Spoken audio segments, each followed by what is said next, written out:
पृथ्वी का पहला वीर उस वंश से पैदा हुआ जिस वंश को परमेश्वर ने श्रापित किया था। पर यह कैसे हो सकता है? लेकिन एंड में क्या हुआ? वो सारे वंश अब्राहम के वंश को दे दिए गए और उन सबों ने इजरायली लोगों की गुलामी की।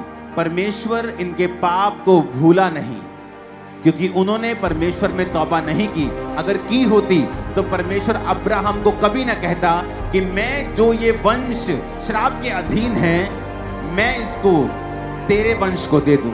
आज कई बार एक धर्मी जब पापी को देखता है, एक क्रिश्चियन को देखता है कि वो नशे बेचकर ब्लेस हो रहे, नशे बेचकर वो गाड़ियां ले रहे, वो पाप करके आगे बढ़ रहे, उसे लगता है कोई फायदा नहीं है पवित्रताई में जीने का।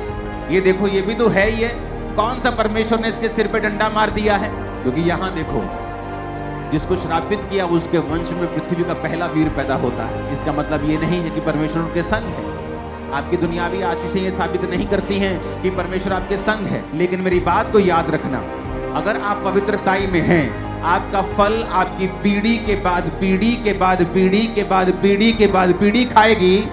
और अगर आप पाप में हैं, वचन कहता है तू बहुत सा धन, बहुत सी चीजें संचय करेगा, उन्हें इकट्ठा करेगा, लेकिन दूसरे उस पर कब्जा कर लेंगे, दूसरे उसका फल भोगेंगे और मैं तुझे उसका फल भोगने नहीं दूंगा।